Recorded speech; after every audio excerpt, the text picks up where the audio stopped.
This is the Build Out West podcast with your host Tony Hyde from Evolution House and Lawn Specialists and Catherine Smith from Build Bright Builder Brokers. If you guys are looking to build in WA or simply curious to see what's going on in building, you guys are in the right place. We're here to give insight with professionals in the game, coming to give the inside scoop. Episodes are uploaded weekly, so don't worry, we don't skip a beat and you won't either. Like, share, subscribe, sit back, relax, and let's go. Hello and welcome back to the Build Out West podcast with your host Tony Hyde and Catherine Smith, yeah. Good. Another great one. We've got a special guest, Max Pirone. Special. How are you, Max? Special so far. Very special. Just favourites. Then I'll get up there. Oh, great today. Right. So thanks for joining us today, mate. Again, we're out of the. So go back a bit. You work at Centurion Steel Framing Solutions. So Centurion Framing Systems. Yeah. So they offer solutions and different build methods, which we're going to get into. Sure. But it'd be great to hear a little bit of your background and how you came to be on the best podcast in the world. Or at least in WA. Let's not. One step at a time. Too much, you know. Well, look, a little bit older than you guys. So I've been in the industry for, 25 odd years, maybe more. Started off as a drafty, and so got a lot of experience, I guess, with one of Perth's, WA's biggest builders in different roles.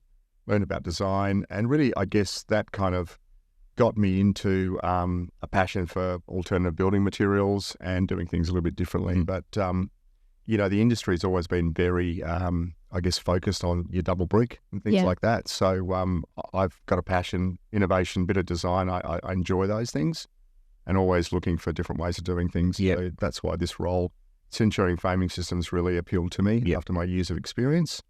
I look after new business, so I really enjoy the people side, being able to meet different organisations and see how we can actually, I guess, help them deliver housing in a different way. I mean, so for our listeners, your company's not a building company. You supply the steel framing solutions to the many builders that we use in WA as an alternative to double brick. So if they want to use double brick, they can use brick and then steel framing, timber frame, but you primarily use the steel frame solutions, and then work in with what we call brick veneer, which is brick and internal. Absolutely steel. Correct, Tony. Yeah, so we're not a builder. We consider ourselves a steel frame builder, but we're a supporter to the builders, and I guess we work with those to provide them a solution. I mean, I know from experience a lot of builders like to do different things and try different things. But from suppliers, they're actually wanting almost a solution, a turnkey, rather than just a product. Yeah. Because that creates its own issues if things haven't been worked out. Yeah. So, we like to work with builders to deliver the end product. Yeah. Be, fully steel framed, brick veneer, reverse brick veneer, those kind of things. Yeah. Mm-hmm.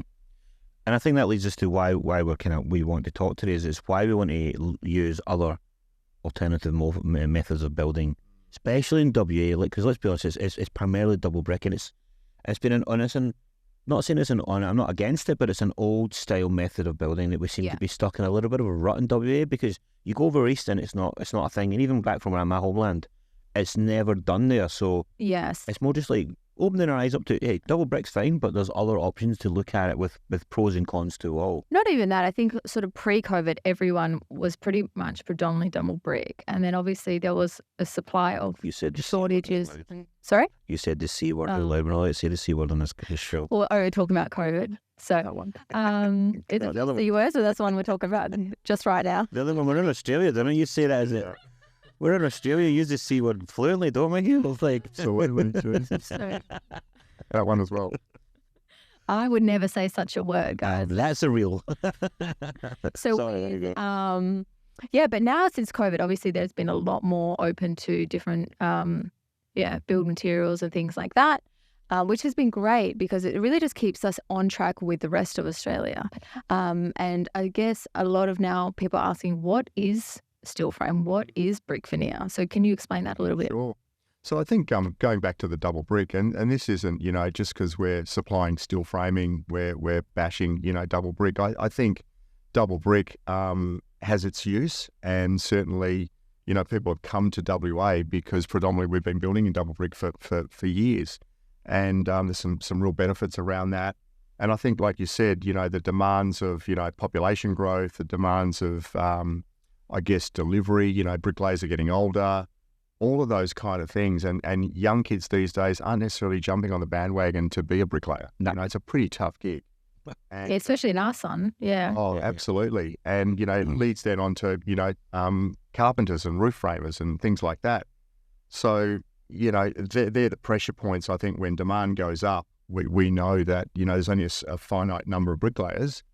And so you're not going to be able to get the delivery of the volume that we need to, I guess, satisfy the market needs, let alone affordable housing, social housing, all of those kind of things. So, yeah, I think from a steel framing point of view, it offers a real viable option. You know, it's worked with brick. It could be brick veneer. So that means, you know, your external leaf is brickwork, your internal steel frame. Steel frame could be the internal walls. It could be upper story as well. It's clad with a different material. Reverse brick veneer is another form of construction where the outside skin is steel frame or timber for that matter. So it's a frame structure. It's lined and the brickwork's on the inside. So that gives you some real good thermal benefits, I guess. Okay, cool. I don't know if I've answered. Yeah, no, that's fine. And again, this comes down to why are we going this route? You know, we've got previous podcasts, and if you haven't listened to the podcast I'm talking about, stop this now, go back and find out why we talk about the immigration influx, because that's going to be a real driving factor of why we need to use other different types of building methods with the immigration that's coming in, because there's 300,000 people coming here in WA in the next 9 years, which, you know, as we know, equates to about 17,000 houses a year that we need to build. Yeah. We put some numbers right now. Before COVID, we're 17,000 houses. Mm-hmm. And then during COVID, we're trying to do 40,000, 45,000 and more. And we never got anywhere near it, right? We need to get quicker, right? Yeah, absolutely. So I think, you know, through COVID, you know, the industry 2015, 16 was in a bit of a slump area. It then, you know, COVID, I guess, gave it that injection to sort of boost housing demand and the stimulus. And that created its own set of challenges and issues. And we would have seen out of that, and we're still, you know, builders are still reeling from that, trying to deliver the housing that was sold. And you just can't do it, you know, the usual methodology. You've got to look outside. So you've got to look for alternative, quicker, you know, semi-modular, fully modular, a combination of those things. And I do think you're absolutely right. You know, the influx we heard recently at a WA shelter symposium where all the community housing providers were. UDIA was present. Urbis, who do a lot of research around our industry, were basically telling us we're getting around 2,000 people a week coming into WA. So you look at that and you go, wow, that's a truckload of migration. Yeah. We're already under housing stress now. We can't deliver what we're delivering. You know, we're probably at around 13,000, 14,000, don't quote me, but probably around that number in terms of housing delivery. And so we need to get to, you know, those numbers of 22,000, 23,000. How do we do that? Yeah, and it has to be looking at... It's alternative. You've got to look at, you know, quick speedy ways of construction, modern methods of construction, which, you know, you made a point right at the start. It's not new. This isn't new. It's just new for us. The old deals all over the world. How do you feel like in terms of, because it's new to, say, the clients, but in terms of the tradies in WA, how do you find their response to taking on steel frame? Yeah, really good question. I think, you know, typically, you know, the roof carpenters and the carpenters that are predominantly, you know, they use timber. I mean, they go into these trades because they love the material. So a chippy loves timber. And so getting them to shift to steel is a mind shift and a change that not all of them like to adapt to that. The reason I pick those guys is that they're skilled in all of that. So picking up, you know, steel frame just takes a bit of an adjustment. And that's what we're seeing. We're seeing we've got, 30, 35 groups of tradespeople, and they'll range from 1 or 2 man teams to 8 to 10. Yeah. And they've just embraced it because they're seeing they can build quicker, they can get in and out of a job fairly quick, and it just takes a different mind shift, I guess. Yeah. But, and I've seen some of that as well, just back, you know, with the other companies we work with. We saw that some tried to do it and this doesn't fit when we're doing truss roofs, you know, things like that. But because the standards weren't set at the very start, from the slab pour to the brickwork, you know, we were able to use, because we do stick roofs, you could just cut a couple of mil off and throw up and it would be easier. Yeah. Or a stick roof means you build the roof on site. Truss roof means it's prefabbed, it comes in and we just literally use a crane to put it in and bolt it in, essentially, for layman's terms, right? Yeah. But then you're finding that that they couldn't adjust it because it was out, and then it was actually taking them longer to try and put a truss roof in than it was to build a stick. And then that attitude was, it was too much, had to do it. Well, it's not. It's just a case of going back to you guys and the other builders going, you need to fix this part. And the other the thing with brickies as well, I know a bricky team who were like, nah, we hate brick veneer, not into it. I think I shared this with you last week. And but 2 or 3 months later, like, no, we're literally just building straight walls and we're gone. We're getting so many teams out, and like, we're making more money. It's not actually as hard because we just quick look at the plans and it's so therefore we're smashing it out and making the same amount of money. We're not stuck on a site for 2 weeks. We're there for maybe 3 or 4 days and then we're gone again. Yeah, I think it's good that the trades are now adapting as well, right? Totally do, I think. I think they have to adapt. And you made a point there around working with timber. It's pretty easy. There's an adjustment they need to do. They can trim it off, they can cut it off, they can grind it, whatever they need to do. It's a lot easier than steel. I guess the difference that we think from our organisation compared to, say, some of the other steel manufacturers is that we don't just manufacture the steel and see you later. We want to work with the builders. We want to make sure that, the slabs are truly straight and they're accurate. And so that way, our facilities, the guys will design them.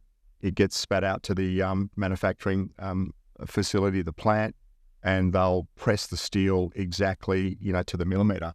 Yep. So we want to make sure that, those frames will fit on those slabs accurately and 100%. And that's where I think the difference we offer is we work with the builder, and that's why we call them builder partners, I guess. Yeah.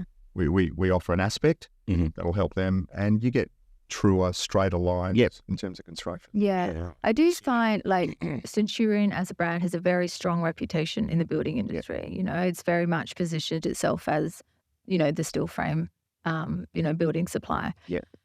In saying that, we were lucky to go last week through with you, through your factory, and got to obviously see how you guys manufacture things like that.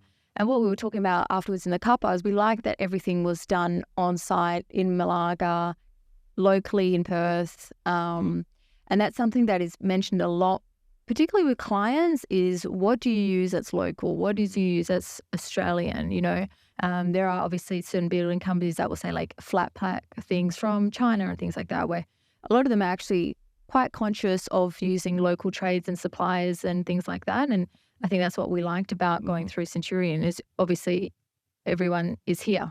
Yeah, really good point, and thanks for sharing that. I guess from our point of view, we gain our steel from TrueCore or BlueScope, so it's Australian. Yes. And that's something that we pride ourselves on. And you're right, Centurion's been around as a group for over 45 years. Yes. Most people, listening that are looking at house building would know them as, manufacturers of garage doors. They've been doing that for, over 45 years. And, many years ago saw it's not really a transition because they were already pressing their own steel. Exactly. It's almost a natural progression to get into steel framing. And you're right, it's a family-owned business here in Perth. And I think people like that. I think people like the fact that they partner with somebody that is local. You can speak to the person that owns the business, and you're not getting an import product that is maybe, to a degree could be inferior, because you don't really know what you're kind of getting with some of these other manufacturers. Understand. And we've got, Australian standards that we've got to adhere to and all of those kind of things. So, yeah, we're pretty proud of that. Yeah.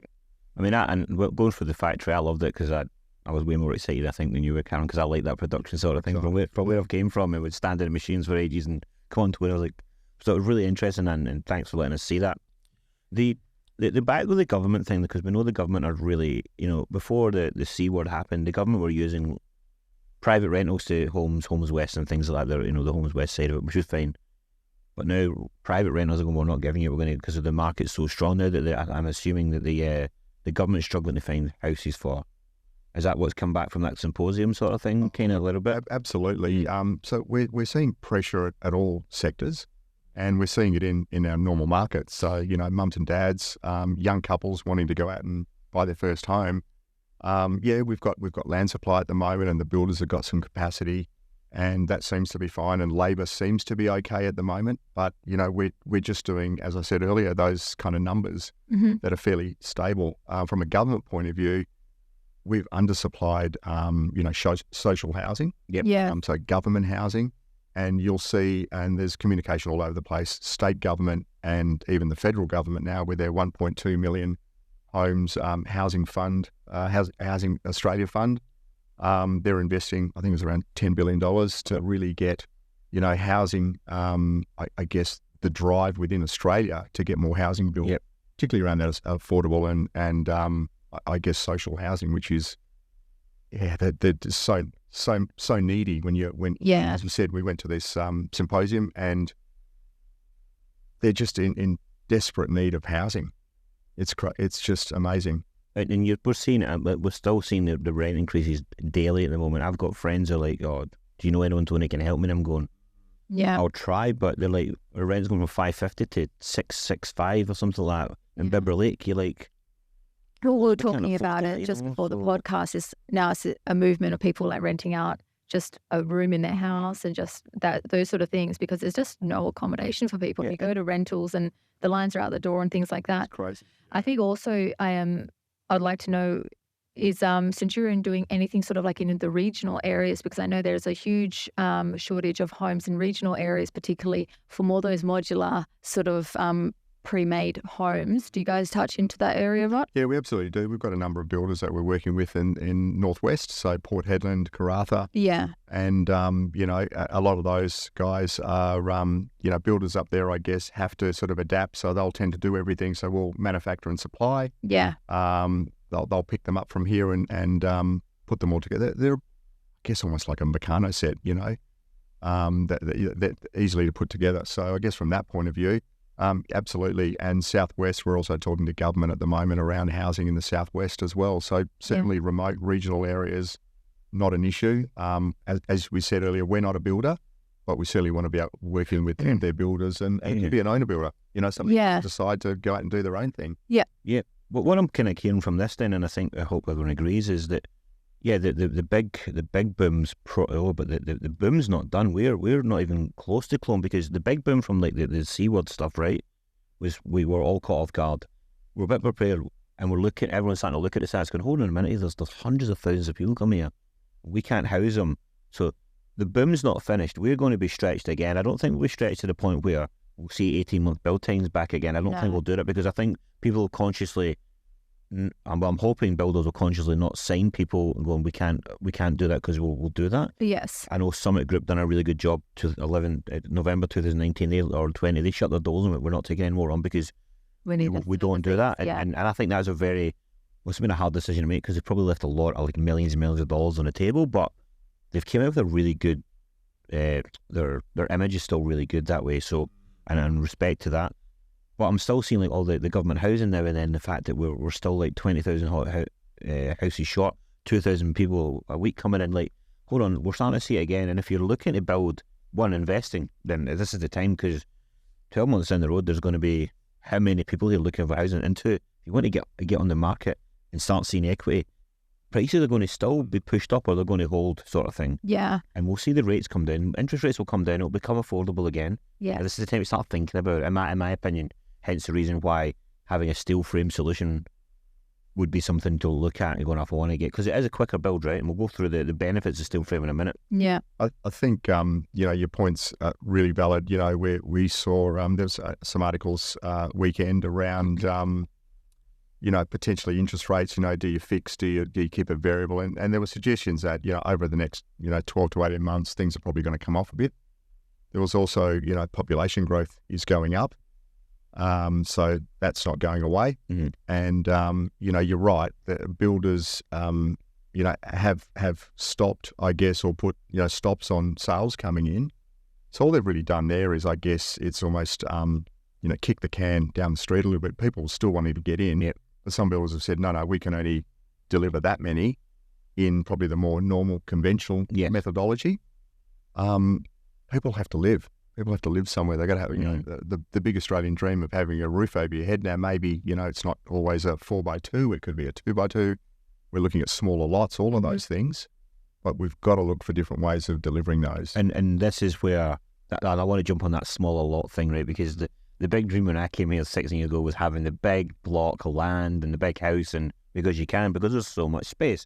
Now that we're starting to push people further down south, north, east, and you want to be closer, the blocks are getting smaller, so it's the 275, the 300 square metre blocks. My head is like, go up, double story it. Steel frame, timber framing is a perfect solution because it's not as heavy.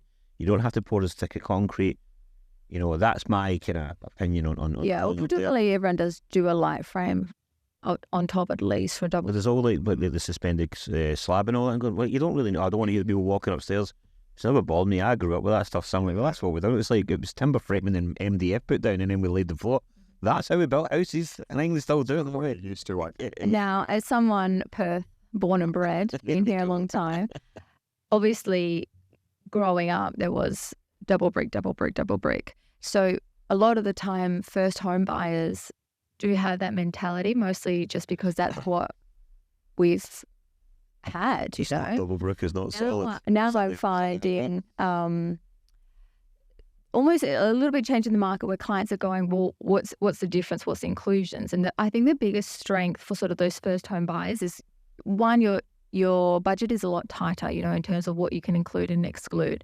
So a lot of first home buyers are now open to steel frame purely because you get the higher ceilings and you get the painting included. So the builders that do a brick veneer or a steel frame, they generally will include painting throughout and then a higher ceiling. So that ends up being probably about 10, 15 grand cheaper than a double brick build. And those kind of things are coming away from plaster and white set and going to like G-Tech, and it's a lot easier to fit through up paint and all. That's the kind of reason. And it's easier to do it, right? Yeah, look, absolutely. I think the challenges with building the home is around the wet trades, and they've got to, you know, the sand, the water, and getting it, you know, if you've got to go upstairs, then you've got to basically get that sand up there as well in the plaster. So there's lots of those aspects, and I'm not talking anybody out of that, but I think it's around the fact that, you know, with steel framing or timber framing, but, you know, we're here to talk about the kind of steel framing as from my aspect.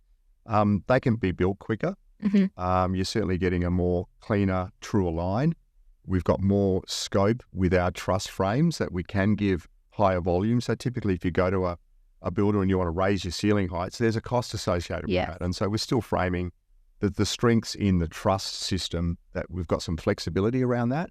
Yes. And, you know, I think, you know, people will buy apartments, and typically in you know, walls internally in apartments are not brick, not double brick, they're framed. So I think people are getting more used to that construction methodology. And, you know, for us, it's about working with the builders. The builders that are, you know, we've worked really closely with a couple of building groups, and particularly 2-story townhouses. And we've got some really great solutions with them, and we're able to help them deliver some really good volume in narrow lot, you know, 6 metre wide walls and things like that. That's what we need. So upper story, steel framing, we come in 4 days, we've literally covered the steel framing downstairs, floor, upstairs and the roof. Perfect. We walk away, and then the builder basically finishes it and locks it up. I think that's perfect segue right into it. Well, why steel? Why would we go to steel framing? What's the benefits of it?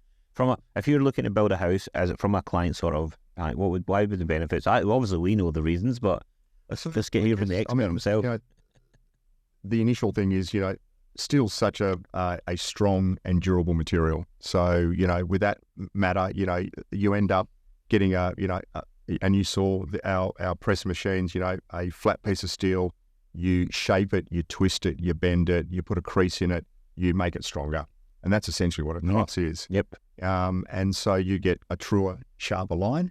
So to put a plasterboard sheet on a steel frame, it's a true line. Pretty easy. I mean, the beauty about doing a steel wall and a steel roof is those materials are the same. So in WA, we can suffer from extreme heat when it gets really, really hot in summer. And, you know, geez, it's getting cooler as well in winter, which we probably haven't seen, you know, 20, 30 years ago. It was all pretty consistent.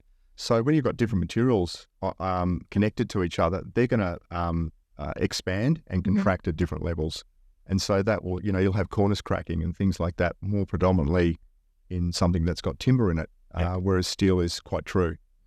I guess it's one of the most recyclable materials. So every small, you know, I'll say square centimetre of waste that gets cut in our factory gets recycled. Yep. So it's 100% recyclable.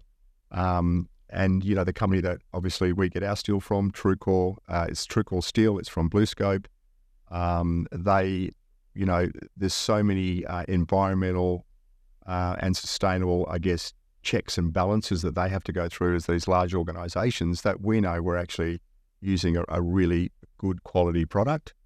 And it's guaranteed. So from a client point of view, faster build, durable, we can have some flexibility around some of their features. And it's locally sourced, locally made. And you know what doesn't eat steel? Termites. Termites don't eat steel, right? They don't go and then do anything. Yeah, and even, you know, steel frames get put up and, you know, we've had rains through winter and we'll have rains at any time of the year and it doesn't affect it. So you'll have, you know, timber frames out there that are sitting there, they get waterlogged. When it rains, they're not covered yet. That water's got to come out sometime. Yep. And, you know, potentially, you know, it could come out when it all gets fixed up and people are living in it. It could have an impact, whereas steel doesn't get impacted by any of that. So, sorry, I'm just, before you go into the question as well, though, for internally as well, it's easy to do higher ceilings. It's a lot cheaper. Yeah. you can tell that Tony's passionate about. No, I do. I love this stuff. He's obsessed. This is my stuff. He was so excited to go to your factory. This is my jam. I came from production and then, sit there for hours. but like to put like GPUs in or sort of plug the wall sockets and you just dropping it down. It's easy to put the batten in, then the insulation. It's a good sustainable product to go that way. You get the painting included and all that stuff. So definitely worth talking about and looking at. I'm not saying I don't do double brick. I just have a bit of a passion for this kind of stuff because it's exciting. Yeah. That's it. Anyway, that was just get that point in there. However, you're in the hot seat now. So we've got some I wasn't questions. before. Okay, these are some very serious questions, Max. So don't stuff it up. You might lose some followers. I don't think I've got any followers, but we'll see how it goes. Well, you're going to have 100,000 after this thing. All right, no, I'm only joking. They're just a bit of light fun.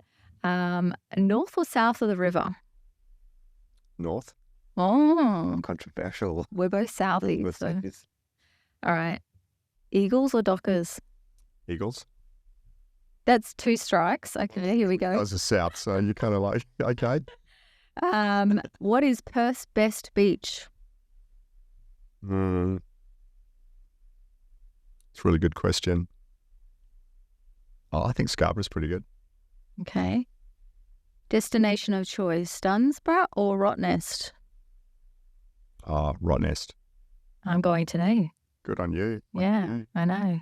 See you later. So let's holding the can again. I know. Although I was away for 4 weeks to Scotland, but anyway. So if you were going to invest in a suburb in Perth right now, which suburb would you invest in?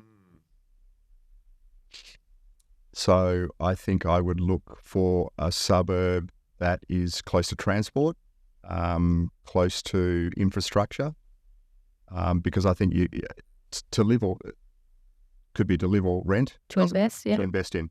So to invest in, you want people to be able to get access to transport and shops and things like that. So really depends on your budget and depends on, whether you're north or south, but anywhere close to those infrastructure areas. And there's a truckload of work happening around infrastructure at the moment. So you'd want to invest in those. Sometimes investing in areas that are outer-lying and not close to those might be great, cheaper, but in the long run, you don't get the benefits. Yeah, I haven't answered what suburb, but Such a politician. It's such a politician's answer. Listen, I love it. Political correctness. The way I always explain to clients is if the government's putting money there, you want to put money there. Absolutely. Yeah.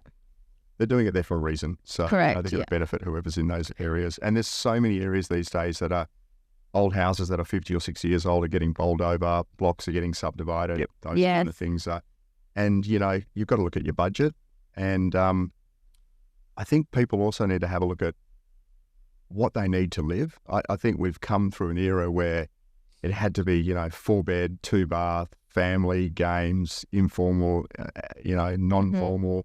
And so you had these massive houses and we don't need them. And we know that big population around, single person occupants in a home, over 55s. There's a lot of those, particularly women. There's lots of stuff that, research around that. I don't need a 4x2. So think about that and flexibility. Yep.